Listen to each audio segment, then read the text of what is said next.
para opinar. ¿Cómo están? Qué gusto que nos acompañan como todos los lunes para opinar. En esta ocasión una mesa muy interesante, sin duda, siempre interesante, con Juan María Naveja, Eduardo Torreblanca Jax y Raúl Frías Lucio. Como siempre, un gusto compartir esta mesa con ustedes. Muchas gracias, muy buenas tardes. Y bueno, vámonos con los temas, porque hoy por hoy el tema, y déjenme decirlo así, arranco diciendo que es una buena noticia, que hoy ya empezó, déjenme decirlo así, yo sé que va a haber caras ahí por ahí que digan no es cierto, pero por lo menos ya hay algo de más de seriedad en torno a la vacunación en México, un tema que realmente nos preocupa, ¿sí? Empezando por los que estamos ya en edad de merecer la vacuna. Entonces sí nos interesa, por supuesto. A ver, ¿cómo ver esta primera jornada de vacunación con trompicones, con lentitud, con largas filas, con, déjenme decirles, por ejemplo, con una sede de vacunación para adultos mayores con problemas, con comorbilidades, en donde el adulto mayor tiene que subir alturas para alcanzar una vacuna? Entonces son cosas complicadas. ¿Cómo ver esta primera jornada, Raúl Frías? A ver, gracias, saludo con gusto, Eduardo. ¿Qué tal, Juan María? Paco, como siempre, te saludo. A ver, sí es una buena noticia, Paco, pero también es preocupante. A ver, buena noticia que empiecen a fluir más vacunas, no tengo la menor duda. Es lo que queremos todos, que estaremos esperando que lleguen las vacunas. Pero más preocupante lo que está pasando, porque no se ve una logística clara, no se ve que haya un proyecto, un programa como se había anunciado o como tuvimos todas estas semanas, meses, yo diría. ¿Para qué sirvió el registro, por ejemplo, ¿no? A ver, esa es la pregunta, yo te voy a decir, a ver, nos volcamos al registro, no había entrada, se saturó el portal y resulta que no lo están considerando. Entonces, esto habla, Paco, desde mi punto de vista, de un desorden que seguimos sacándonos de la manga, ver cómo podemos de alguna forma vacunar, cómo irnos a las zonas más alejadas y dejar las zonas de mayor contagio, pues para después. ¿Por qué meter a servidores de la nación? ¿Por qué meter a maestros? O sea, me da la impresión que tiene todas estas aristas. Tengo sentimientos encontrados. Déjeme decirle. Qué bueno que empiecen a fluir las vacunas a cuentagotas, pero más preocupado ver que seguimos con el desastre que se ha manejado desde la pandemia y lamentablemente pues no tenemos claridad, certeza de cuántos contratos, cuántas vacunas, cuándo van a llegar, o sea, y todo ha sido manejar una especie de esperanza de que ya casi, ya mero, vamos caminando, vamos avanzando, vamos bien, y los otros datos nos dicen que no vamos bien. Esa es la realidad. Así es. Juan María Naveja. Paco, Raúl, ¿qué tal, Lalo? A mí lo que me preocupa es la pandemia. Creo que la pandemia sigue allí latente, sigue presente con todas sus derivaciones. La primera es que no hemos sabido contenerla. Seguimos, Paco, con ustedes todos los días en Mega Noticias dan cifras de más de 1,000 muertos. Tenemos 2 meses hablando de más de 1,000 muertos. En Alemania, decía Angela Merkel, que llegara a 500 en toda Alemania era muchísimo. Aquí tenemos ese ritmo, ese derrotero. Segundo, tenemos un sistema médico roto, porque sí, estamos atendiendo de alguna manera la parte de la pandemia, pero ¿qué está pasando con los enfermos de cáncer, con la gente que tiene diabetes, la gente que tiene hipertensión y que no está teniendo ninguna atención? O sea, el sistema de salud está en pésimas condiciones en el país. Y en el caso de las vacunas, pues simplemente es la consecuencia de lo que hemos visto en esta pandemia. No sabemos, estamos recibiendo vacunas que no nos aclaran cómo llegaron. Llegaron las de Pfizer porque Trump tuvo la generosidad de mandárselas a México. Las que acaban de llegar de la India fue porque Modi se identifica mucho con López Obrador. ¿Por qué están llegando estas vacunas? Pero sí costaron, Sí costaron, no son de gratis, o sea, no es una muestra de buena voluntad, no. Te las cedo, pero te cuestan, no son gratis. Pues sí. Pero que nos lo digan, Claro. que nos lo digan y cuánto costaron. Es lo que estaba diciendo Raúl hace un momento, está la transparencia con respecto a cuánto costaron y qué están significando. Y luego viene toda esta problemática. Las personas que hoy estuvieron en las 3 municipalidades, en las 3 alcaldías, que estuvieron 6 o 7 horas. Escuchas a gente robusta como Rubén Aguilar o como Sergio Aguayo, pero piénsate en una persona que va en silla de ruedas desde las 5 o 6 de la mañana, que está formada en una larga fila sobre una avenida de alta concurrencia y que no se está haciendo una estrategia acorde a las necesidades. Así es, así es. Voy con tu apunte, Eduardo. Mira, yo creo que somos injustos, porque estamos pidiendo peras al olmo. ¿A qué me refiero? Y ya nos estabas dejando en incógnita, mi querido Lalo. A ver, venga. Sí, te digo, a ver, queremos una organización perfecta tipo Israel. Les doy datos de ayer. Israel ha vacunado al 70% de su población. La próxima semana ya llega al 75%, que es la meta. Claro, y en abril es una población más chica. Claro, 9 millones, pero tiene su chiste. Claro. O sea, tienen su chiste porque están perfectamente bien organizados, ¿no?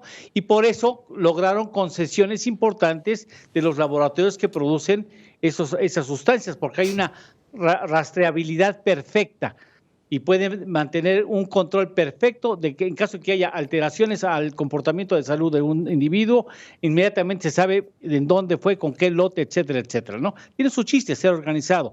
Efectivamente, tenemos un sistema de salud fracturado. Y un gobierno que en su ADN nos los ha comprobado miles de veces que no tiene el don de la organización. O sea, honestamente, y sabemos que en un principio iba a estar muy mal organizado. Y yo puedo anticipar que va a ser a la mitad muy mal organizado y al final muy mal organizado. ¿Por qué? Porque ha querido hacer todo él y ha renunciado a la posibilidad de convocar a todos los mexicanos en un reto que nos corresponde a todos los mexicanos, donde hay muchas empresas, hay muchos conocedores, hay muchos científicos que pueden aportar. Y les digo una cosa porque no quiero acaparar la palabra, ¿sí? Este gobierno demostró que es también proclive a barrer las escaleras de abajo para arriba, porque no se realiza la vacunación empezando por los pobres, por más que los quiera tanto el presidente. No, perdónenme, se inicia la vacunación en los puntos más altos de contagio y eso no están en las partes más remotas y paupérrimas de este país. Perdónenme, pero estamos en mala estrategia y te lo dice cualquiera persona que tenga 3 dedos de frente. Organizando más de esta jerarquía. Ese punto que acaba de tocar Eduardo Torreblanca, coincido con él, porque sí, efectivamente, en la teoría de atender a los más pobres, en teoría de atender a los más marginados, a los más apartados, se deja de atender las zonas de alto riesgo, de concentración de personas, que es donde está justamente el problema de los altos contagios. Yo no sé cómo lo veas tú, Raúl, pero a mí me parece que ahí, al igual que otro tema que tocaba Eduardo, el tema de la falta de estrategia, que tú también lo mencionabas, yo atendería aquí de nueva cuenta el tema de la austeridad, ¿sí? No importando que se tenga que doblar para seguir siendo austeros, cuando se pudo haber organizado de una manera mucho más clara, ¿sí? A través del internet, de las nuevas tecnologías, que la gente se apuntara, como en teoría se hizo, pero que se diera ahí puntualmente a dónde te toca, cuándo te toca, a dónde tienes que ir, cómo te tienes que mover, y no hacer un registro y luego decir, pues de la A a la M les toca el lunes, vayan. ¿Cómo lo ves, Raúl? No, a ver, no puedo aceptar lo que dice Eduardo, ¿sí? Que le estamos pidiendo peras al olmo. O sea, me resisto. Tiene que haber gente que sepa, tiene que haber un sistema nacional de vacunación que existía y que era eficiente y que siempre lograron vacunar a muchas personas durante muchos años. Sí, Paco. Claro. Pero ahora manda uno. Pero están fuera de la jugada. Ellos no participan, tampoco la ciencia participa, tampoco la universidad participa, tampoco el Politécnico participa, porque quieren hacerlo todo, porque quieren ganarse los votos. Sí, por eso, pero me resisto, Eduardo. O sea, te creo, sí, claro. Creo es lo que estás diciendo y creo que está pasando eso, pero me resisto a poder poner lo más importante que hoy tenemos, que es la salud de las personas, en manos de incompetentes o en personas que no están entendiendo la urgencia que hay. Sí, yo me metí desde que fue publicado el día 11 de enero el Plan Nacional de Vacunación y más o menos estaba plasmando exactamente lo que se tenía que hacer. ¿En qué momento Hugo López-Gatell, en qué momento los funcionarios de salud, ¿sí?, dejaron de ver lo que ellos mismos publicaron en el Plan Nacional de Vacunación y empezaron a meter servidores y empezaron a meter maestros de Campeche y empezaron a hacer un relajo? ¿Para qué el padrón? ¿Para qué entretuvieron a la gente? ¿Por qué? Porque hay, creo, lamentablemente, una perversidad en esto. ¿Por qué irse con los 333 municipios marginados? A ver, coincido con el presidente López Obrador y lo he dicho muchas veces, Paco, Eduardo, en visibilizar la pobreza de este país. Más de 56 millones de pobres, ¿sí? Y que hay que atenderlos, hay que darles desde luego la atención necesaria y ponerles las herramientas y los elementos necesarios para que salgan adelante y no sigan en la pobreza y rezagados. Pero estas decisiones que se toman, ¿sí?, no tienen un sentido, digamos, sentido común, ¿sí? ¿Por qué irse a las zonas donde no hay contagios, donde hay pocos contagios y pocas personas fallecidas, y no irse a los centros urbanos donde esto está muy duro? Pero bueno, son decisiones que están fuera de la lógica. Es el tema electoral. Está el tema electoral. Juanma. Sí, y esto nos está llevando a todo lo que acaban de decir ustedes. Todo tiene sentido cuando lo empiezas a unificar en un interés verdaderamente electorero, porque recordemos, hasta ahora el presidente de la República no ha encabezado una reunión del Consejo Nacional de Salubridad como se lo obliga la Constitución. Puso al frente de la pandemia a una persona que nos ha demostrado que es un irresponsable. Han desdeñado, como está diciendo Raúl ahora, a toda una estructura que ya existía. México era un país ejemplo para poder desarrollar semanas de vacunación. No teníamos ningún problema y éramos modelo en la materia. Y yo estoy escuchando ahora a voces que antes respetaba, que ahora te empiezan a decir, no importa que sean de diferente marca la primera y la segunda vacuna. Perdón, ¿de dónde sacaste eso cuando hasta hace muy poco más? ¿En qué país puede sostener ese tipo de aberraciones de parte de epidemiólogos que están tratando de justificar lo injustificable? No sé si ustedes se dieron cuenta, pero la semana pasada hubo 3 voces de diferentes medios que coincidieron en señalar que el presidente de la República, durante su convalecencia, habría expresado que lo que le importaba era la elección para la Cámara de Diputados, que las gubernaturas no le importaban, pero que iría con todo, contra todo, sin mascarilla, o sea, pensando únicamente en el proceso electoral del 6 de junio. A ver, Eduardo. Donde gobierna una persona que es la única en el mundo que tuvo COVID y que por el simple hecho de haber tenido COVID piensa que no volverá a tenerlo o que no podrá ser una persona que contagie a terceras por el hecho de ser portador en caso de que no manifieste la enfermedad. O sea, estamos viviendo en circunstancias particularmente difíciles, complejas. Era un reto nacional y exigía este país que convocáramos a la inteligencia en materia de salud de varios sexenios anteriores, de varios especialistas en la materia, para conformar un plan nacional en donde participáramos todos los mexicanos, incluidos los medios de comunicación. Pero si quieren comer todo el pastel, porque después quieren echarlo encima en el proceso electoral para que vuelvan a votar y dándole un cheque en blanco para la siguiente legislatura. Yo creo que es un problema muy serio.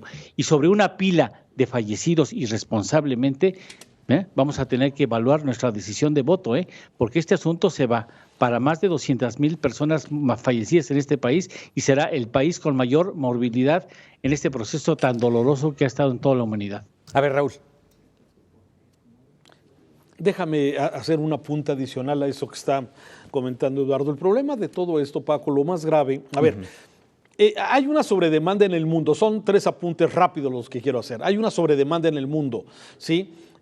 Y es lógico que haya los países ricos, estaba leyendo hoy en la mañana un dato que el 16% de la población mundial tiene acaparado el 60% de las vacunas, ¿sí? Vamos a dar ese dato como bueno.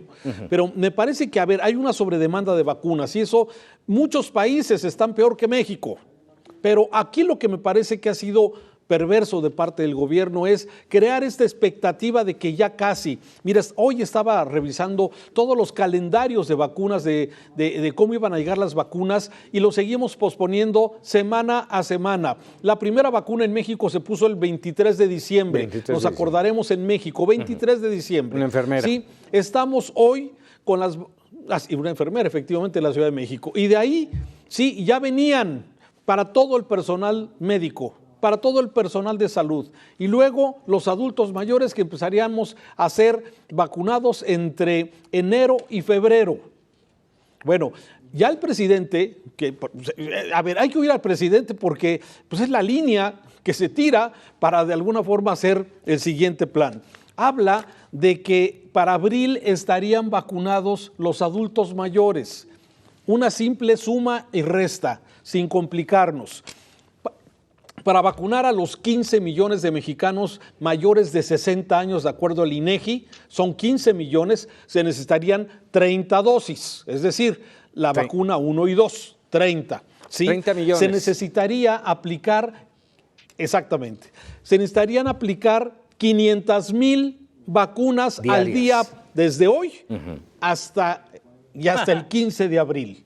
Entonces, pues estamos de alguna forma en el país de las ilusiones. Insisto, no es un tema solamente de México, pero me parece que el problema de México que se ha creado es una falta de expectativa. Y lo que decía Juan María, no sabemos los contratos, no se han transparentado, no queremos las cláusulas que se tienen que guardar y resguardar por confidencialidad de la información, pero queremos saber cuáles son los compromisos que se firmaron para ver cómo van a empezar a llegar las vacunas y tener ya un plan logístico muy choncho, muy efectivo, para que todas las personas, de acuerdo, mira, decía Eduardo, en Estados Unidos, tú ahorita ya te puedes sacar tu cita en cualquiera de las farmacias de estas Walgreens allá en los Estados Unidos o de Walmart, ya te puedes anotar. Nada más te piden tu nombre, un teléfono y tu zona postal. Sí, para empezar a esto, porque lo que se necesita para un programa tan importante como este es que todos ayuden. Todos. ¿Por qué? Pero aquí no interesa eso. A ver, este remate que acabas de poner me da pie a lo que les voy a preguntar. A ver, ¿es improvisación por falta de estrategia o es una estrategia fincada en otros objetivos? Se los pregunto porque por todo lo que han dicho, pareciera que es así. Juan María. Válalo. Es una incapacidad, Paco, porque el gobierno se juega en este proceso de vacunación muchas cosas. El más importante es el cheque en blanco para la siguiente legislatura.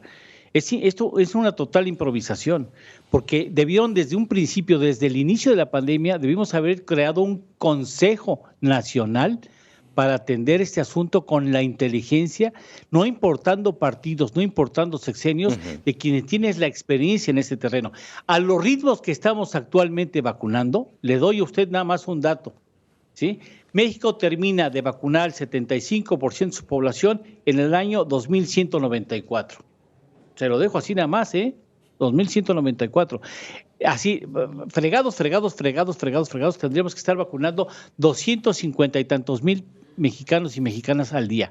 Si queremos terminar hacia mediados del año entrante, y no lo vamos a hacer, y va a seguir muriéndose la gente.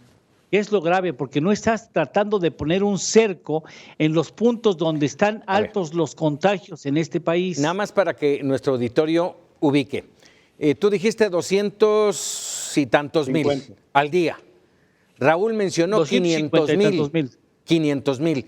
Y para que ubiquemos, tan solo hoy en la Ciudad de México, en donde se vacunaron en 3 delegaciones, todavía no termina, pero hasta ahorita el dato es de 11,125.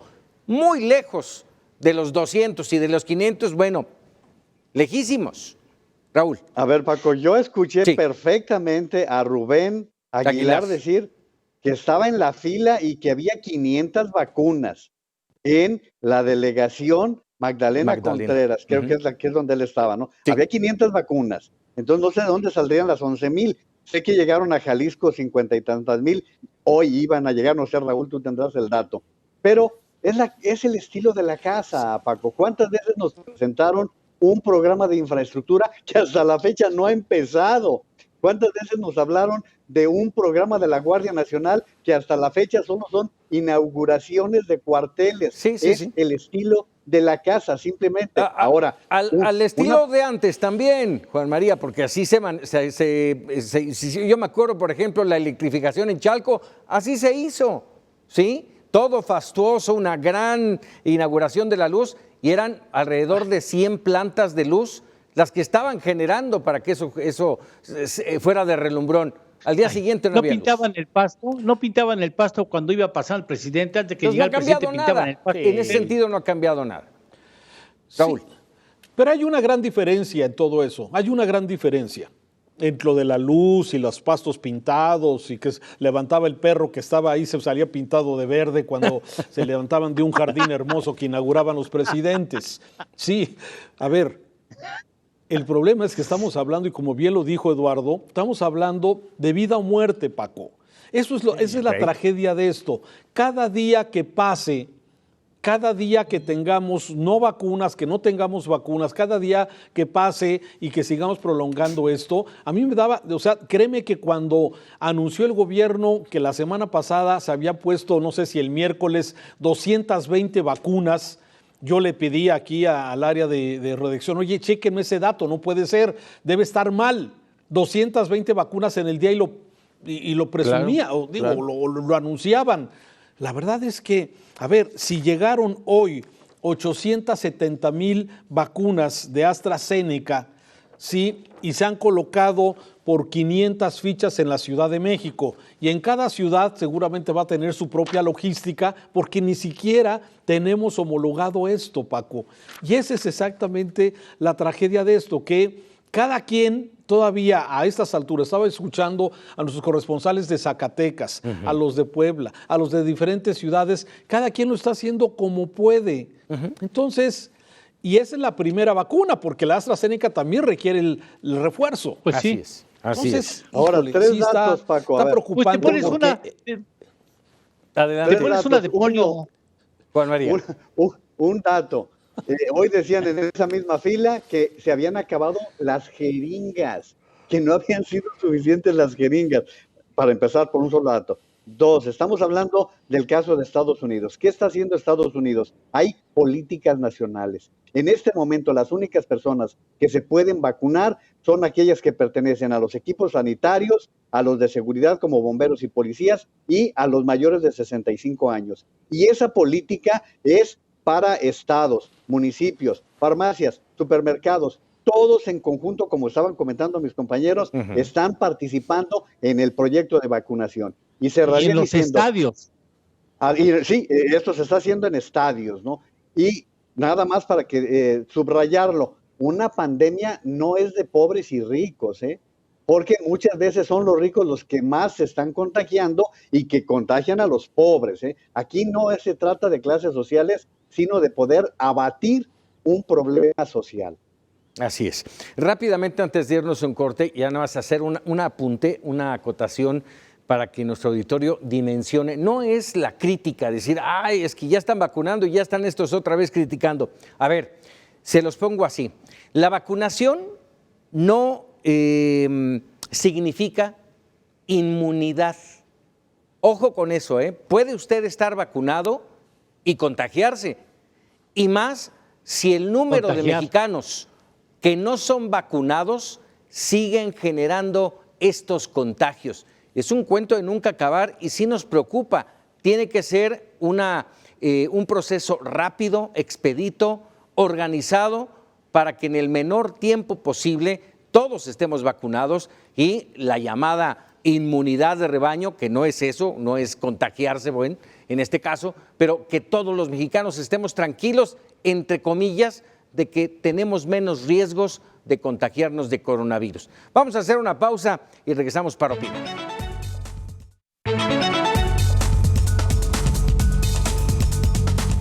Ya estamos de regreso para opinar con otro tema espinoso, porque hoy explotó la bomba, aunque ya venía arrastrándose desde el 28 de diciembre pasado. Y me refiero al apagón. Y ahora sí que recordando a Yuri, con el apagón, ¿qué cosas suceden? Estamos hablando de 4 millones, poquito más, cercano a los 800,000 clientes. 4,800,000 clientes afectados, lo que nos llevaría a que si por lo menos hay 4 personas por casa, pues estamos hablando de aproximadamente 17 millones de usuarios afectados por este apagón en el norte del país, y la causa es la que más llama la atención: la suspensión de la distribución de gas natural para el trabajo de las termoeléctricas. Y eso nos preocupa porque el gas lo suspenden en Estados Unidos y entonces nos hace dependientes de Estados Unidos.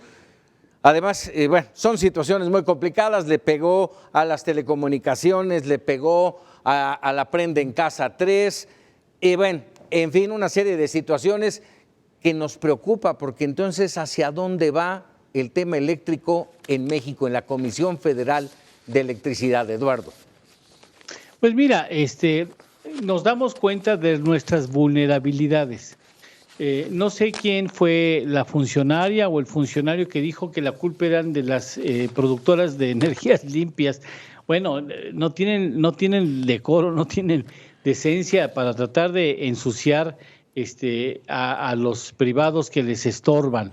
Mira, es muy claro, y yo creo que vale la pena. No es culpa de este gobierno, ojo. No. La dependencia energética se viene arrastrando y lo hemos logrado después de muchos sexenios en donde no hemos invertido en la materia energética. Ahora, un golpe de frío muy fuerte en el sur de los Estados Unidos acaba afectando el abasto de un energético que es fundamental para las productoras de energía y para otros menesteres industriales y de procesos de manufactura, por cierto. Entonces, tenemos que vigilar que nosotros no hemos trabajado para lograr una eficiencia energética y una política de seguridad en la materia. Y eso no se logra en un sexenio, lamentablemente. Y si se puede avanzar en un sexenio, se tiene que avanzar o se puede avanzar cuando haya inversiones en correspondiente. Lo que me parece que es el inicio de una época de apagones, Ojo, ese es un asunto.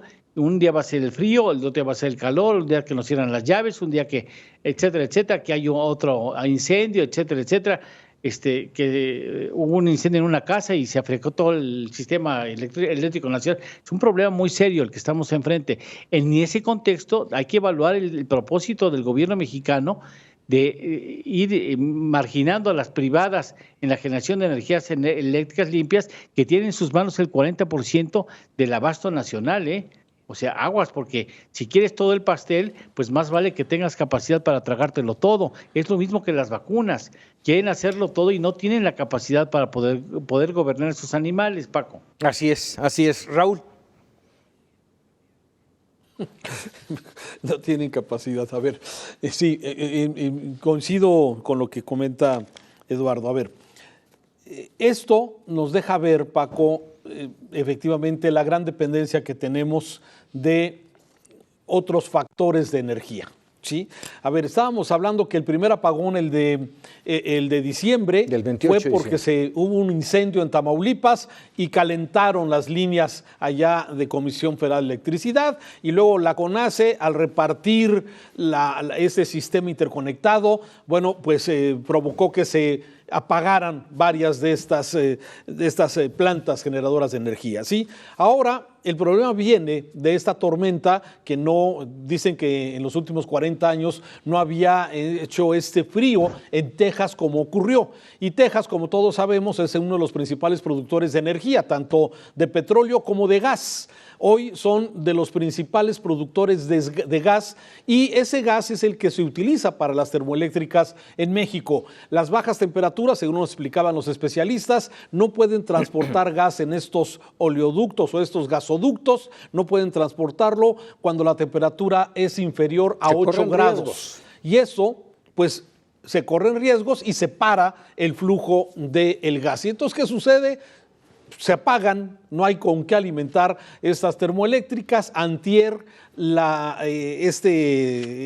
Centro de Control de Energía, el CENACE en México, sí ya había advertido que venía esta situación y habían hecho equilibrios entre las hidroeléctricas que están en la zona del sureste mexicano, con los grandes ríos que generan mucha energía eléctrica, esas hidroeléctricas, y las demás. ¿Y qué sucedió? Pues otra vez volvemos al mismo tema, se desbalancea el sistema según nos dicen en concreto. Los afectados, ya lo decía, son más o menos 16 millones de mexicanos que se quedaron sin luz a lo largo de varias horas y la pregunta es, bueno, ¿qué vemos?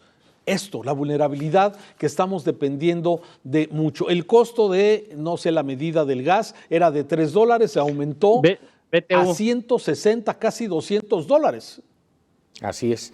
Oye, sí, Eduardo. Y hay que agregar, eso pasó ayer, ayer se anunció que hoy iba a pasar, sí se anunció, y hay probabilidades de que la onda gélida se mantenga.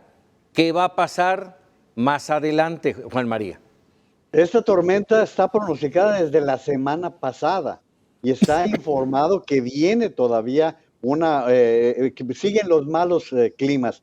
¿Ustedes se imaginan la que pasaron cientos de familias de mexicanos que se les acabó la luz y necesitaban oxígeno para sus enfermos de COVID? Nada más para preguntar. O calor para no morirse de frío. También es el cuarto apagón en lo que va de la administración, ¿eh? Es el cuarto. No es el segundo ni el primero, es el cuarto.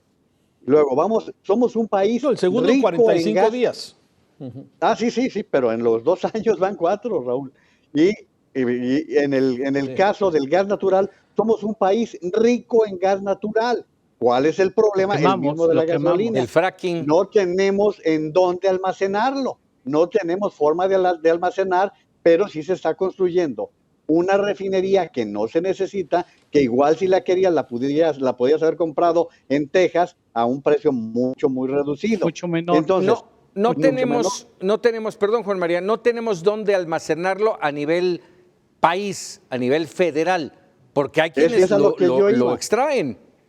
Y tampoco hay para guardar gasolina, ¿eh? Tampoco hay para guardar gasolina. La reserva de gasolina en el país es de menos de 3 días, ¿eh? Aguas. Pero precisamente para eso son las nuevas energías, para tener nuevas líneas de transmisión que te permitan soportar este tipo de caídas y que te permitan actuar en emergencias de esta naturaleza a un precio mucho más bajo, con menor contaminación. Miren, está circulando un libro de Bill Gates que está dando conferencias y entrevistas por todos lados. Decía al periódico El País y a CNN que el problema que viene con el calentamiento global es infinitamente superior a la pandemia que está registrándose en el mundo. Vaya. Bueno, y ahora insisto yo en el tema del fracking, ¿sí? No tenemos dónde almacenar a título de gobierno federal de México, pero quienes hacen el fracking sí tienen cómo hacerlo y cómo almacenarlo. Y ese es uno de los temas que está parado por el gobierno del presidente López Obrador. Ha dicho, no habrá fracking en México, Raúl. Sí, pero es una visión ideológica, Paco. A ver, el tema del fracking es un sistema de fractura, como ya sabemos, que muchos ambientalistas en el mundo han estado en contra de esto por los daños que puede ocasionar. Sin embargo, muchas naciones lo están haciendo, lo siguen haciendo. Sacan, el mismo Estados Unidos saca mucho gas precisamente de esta técnica, pero aquí se ha decidido que esa técnica no se va a utilizar. Hay quien dice que sí se usa en México, pero que se hace en una forma muy sigilosa. La verdad es que no tengo ningún elemento para decir si sí o no. El tema es que hay una parte de toda esta cuenca que le llaman de Burgos, Paco. Hoy hablaba con un especialista que es parte del estado de Nuevo León, de Tamaulipas, hacia el Golfo de México, que hay muchas cavernas que se pueden utilizar en esa cuenca de Burgos ya hay estudios sobre esto para poder almacenar gas. Pero volvemos al tema. Es un tema ideológico en el donde se quiere aquí seguir apostando a la quema de combustibles fósiles, ¿sí? Cuando hay otras formas mucho más expeditas, quizás más baratas, y sí, habría que ver desde luego el tema del fracking como una posibilidad para poder extraer gas. Ahora, esto me parece que lo que pasó estas últimas horas pone y seguramente va a avivar esta discusión por la modificación que presentó el presidente López Obrador con esta iniciativa para poder modificar el sistema eléctrico mexicano. Estamos dependientes al 100% y el sistema de regulación de la CENACE o de la CENACE, ¿sí?, no ha alcanzado en estas dos ocasiones a equilibrar la falta de unos generadores de energía con los otros, que supuestamente para eso es, para tener ese equilibrio. Lamentablemente no se ha logrado y ya tenemos en 2 ocasiones en 45 días que tenemos este problema de falta de energía porque no se alcanza a ser suficiente la energía que se genera en diferentes partes de la República Mexicana. A ver, déjame ir a los números, Eduardo Torreblanca. Déjame preguntarte, ¿qué nos sale más barato? ¿Depender de Estados Unidos comprándole el gas natural o generando nuestro propio gas natural, que implicará evidentemente una inversión? Aunque saliera más caro, aunque fuera más caro, es mucho más barato a la postre, te da mayor seguridad como valor estratégico nacional el que tú produzcas los combustibles y los recursos que necesitas para producir la economía, para que la economía produzca. O sea, el depender de terceros es muy riesgoso para la soberanía nacional y eso lo entiende bien este gobierno, que ha aplicado mal el concepto, por cierto, pero sí, indudablemente. Ahora, llegas a esa posición estratégica de autosuficiencia o relativa autosuficiencia cuando inviertes a lo largo, no de muchos años, de muchos sexenios, y tienes claro cuál es el país para el que estás trabajando dentro de 50 años. Y en México eso no se nos ha dado.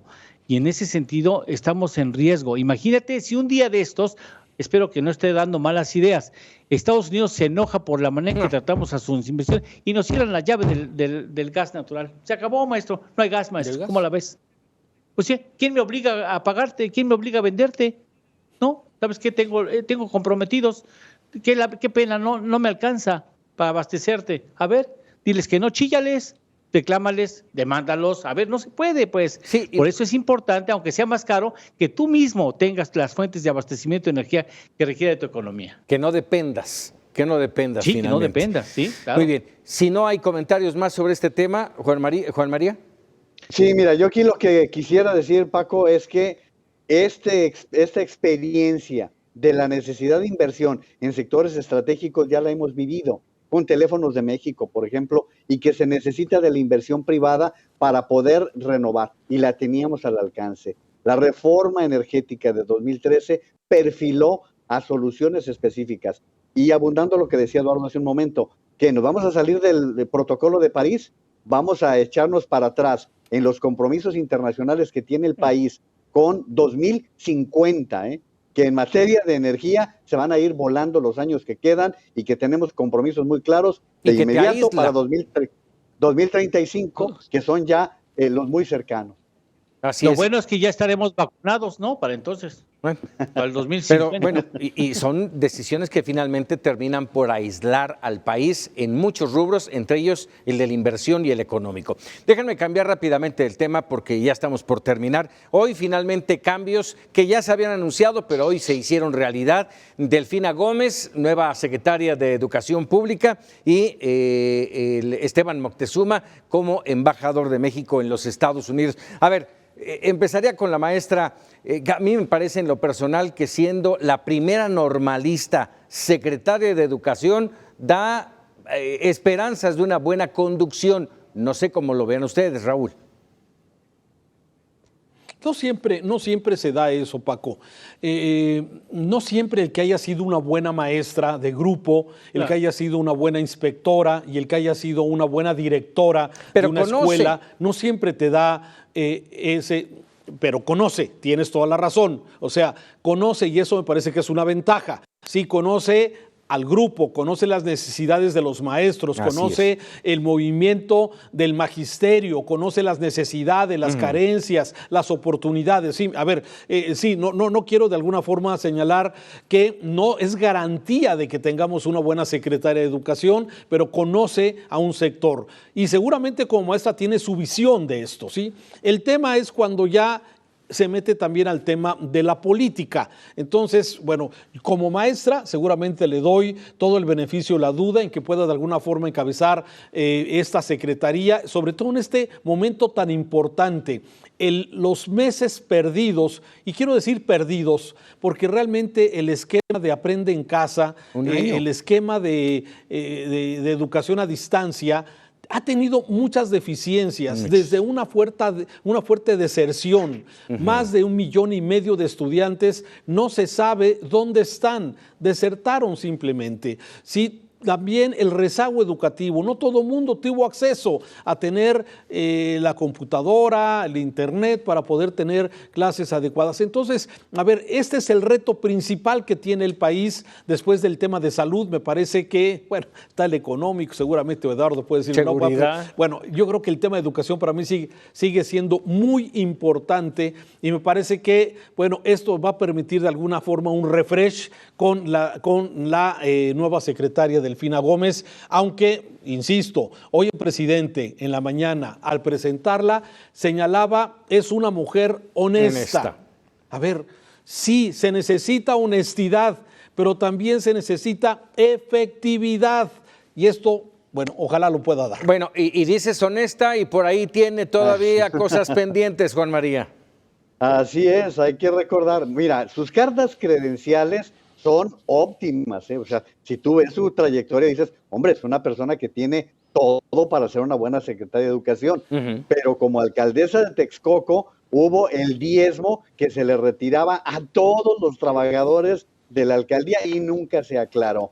Luego fue candidata al Estado de México y todas las voces indican que llegaría a esta cartera para prepararla nuevamente con miras al Estado de México. Yo estoy con Raúl, no hay entre todos los problemas que tenemos, uno más importante que el de la educación. Si queremos resolver cualquiera de los demás, pasa necesariamente por la educación. Ahora bien, ¿qué es lo que hemos visto? Que tampoco el anterior resolvió.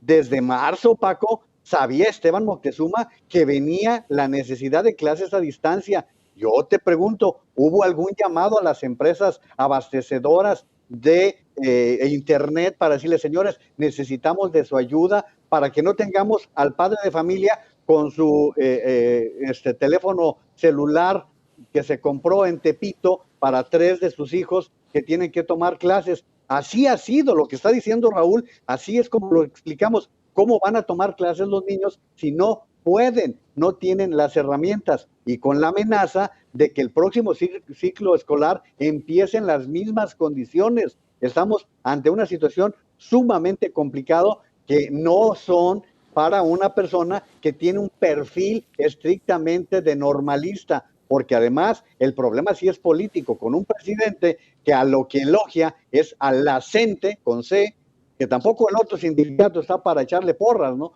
Pero él está hablando de una defensa de la CENTE con todo el daño que sabemos que le ha causado a los niños de Guerrero, de Oaxaca, de la Ciudad de de la Ciudad de México y de otras localidades. Vaya. Bueno, pues ahí está. A ver, Eduardo Torreblanca, una visión distinta.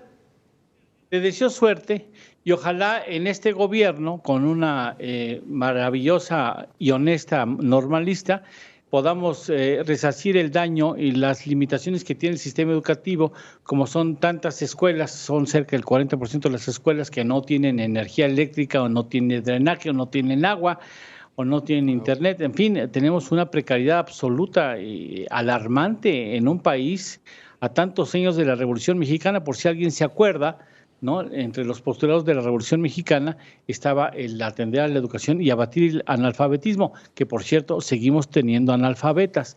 Algunos hasta tienen posiciones de responsabilidad pública, ¿no? Claro. Aunque no parezca, pero eso, el asunto es serio, ¿no? Es serio porque gran parte de las calamidades que estamos viviendo actualmente se la debemos a una falta de inversión en educación. Así es. Bueno, dejemos, yo le dejaría, el privilegio de la duda, ¿sí? Para la administración, insisto, es normalista. Para mí es importante, no necesariamente quiere decir que ella va a hacer lo mejor, pero la otra es una gestión. Si ella se rodea del personal adecuado, su gestión puede ser excelente. Y si la dejan trabajar. Ojalá. Sí, si la dejan trabajar y si no hay quien le va diciendo te vas por aquí y te vas por allá. Pero bueno, ese es uno de los cambios. El otro tiene que ver con Esteban Moctezuma, embajador. ¿Cuál es la perspectiva que tenemos de él ya avalado por México, avalado por Estados Unidos? Arranca propiamente su gestión en la relación bilateral. ¿Cómo verlo? Inicio contigo, Eduardo. Mira, va a tener una enorme responsabilidad el señor embajador, porque muchos privados y gente del gobierno de Estados Unidos le van a preguntar qué está pasando en México. Y qué bueno que sepa inglés, porque va a tener que hacer gala de explicar con manzanitas, con peras y manzanitas qué es lo que está sucediendo en el país, porque pocas personas acaban entendiendo exactamente hacia dónde va el presidente de la República. Y creo que es una de las inquietudes. Va a estar recibiendo observaciones, recomendaciones, quejas incluso, y espero que sea lo suficientemente inteligente, creo que lo es, para el tratar de poner lo menos mal al gobierno mexicano y tratar de traducir con toda fidelidad al gobierno, a nuestro presidente, cuáles son las inquietudes que están aquejando entre los inversionistas norteamericanos, porque es un papel no menos importante, es la embajada más relevante para nosotros en todo el mundo y más vale que tengamos el cuidado de atender bien esa relación, porque dependemos de la Unión Americana. Así es, Juan María. Aquí hay tres asuntos. Uno, llega con un pecado original, Paco. No sabemos por qué él, por qué Esteban Moctezuma sin ninguna trayectoria en el ámbito diplomático y con sus antecedentes de cercanía, trabajar muchos años al lado de Ricardo Salinas. Ese es el primer asunto. Segundo, un grave problema, que es el distanciamiento que hay entre el presidente López Obrador y el presidente Joe Biden y el desaire que sienten los demócratas. No estoy hablando de Joe Biden, estoy hablando de los demócratas con lo que ha venido sucediendo en todo esto. Y la tercera parte es la realidad que tienen los paisanos en este momento en los Estados Unidos. Paisanos que no están siendo atendidos, que no han recibido el menor guiño más de que reconocerles las remesas, Paco. Es lo único que les reconoces y no te preocupas si están padeciendo de COVID, si no tienen empleo y que es un problema serio por la cantidad de mexicanos que tenemos allá y que van a ser más, porque el flujo seguirá dándose de mexicanos rumbo a Estados Unidos. Bueno, dijiste todo sin decirlo puntual, pero ahí está, parte de lo que dijiste es el por qué Esteban Moctezuma ahí. Baste recordar en su momento con Trump, otro funcionario de una televisora, La Otra, también ayudó, también era el vínculo de unión entre Trump y México. Bueno, pues será el mismo caso de Esteban Moctezuma, pero a nivel de embajador. Raúl. Bueno, sí, hablabas de Bernardo Gómez. De Bernardo Gómez, duda, claro. Pero, a ver, exacto. A ver, a mí me parece, yo a veces veo que se lee es que no tiene experiencia Esteban Moctezuma en el cuerpo, en el cuerpo diplomático, no es de carrera. La verdad es que ha habido muchos embajadores que no han sido de carrera y han hecho un papel bastante importante en esta importante embajada, como ya se ha señalado. Me parece que Esteban Moctezuma es un hombre moderado, que puede de alguna forma ser un puente importante entre México y Estados Unidos. Bueno, sí, tiene ese antecedente que ya se marcó por parte de Juan María, pero me parece que es un hombre, digamos, un funcionario pensante y que puede lograrse entendimiento, crear puentes de comunicación, que es lo que se requiere. Sobre todo porque sí, salió Alicia Bárcena, que era una mujer muy activa, con un protagonismo importante en la relación México-Estados Unidos, y eso al estilo del gobierno mexicano no gusta mucho. Sí, Marta. De hecho, esos enfrentamientos que había entre el canciller y la misma embajadora, pues era parte precisamente de este problema. Me parece que hay que ver cómo se desarrolla este tema. Es la embajada más importante, los asuntos son múltiples, desde migración, económico, comercio, tratado comercial, frontera. Entonces, bueno, yo espero que haya un buen resultado por parte del embajador. Muchos temas del tamaño de nuestra relación, Raúl. Vamos a hacer una pausa y regresamos para opinar.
Bueno, pues ahí está.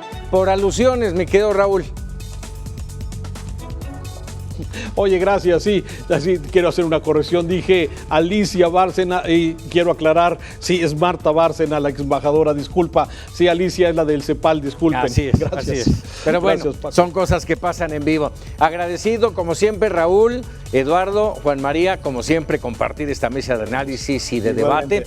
Y sobre todo, agradecerle a usted que nos haya permitido entregarle nuestras opiniones y que se quede, evidentemente, con la mejor decisión. Nos vemos en el próximo programa de Para Opinar y los espero 2 minutitos antes de las 9 de la noche con la historia del mundo. Vámonos ahora. Quédese aquí en Mega Noticias. Alejandra López. Muy buenas tardes. Hasta luego.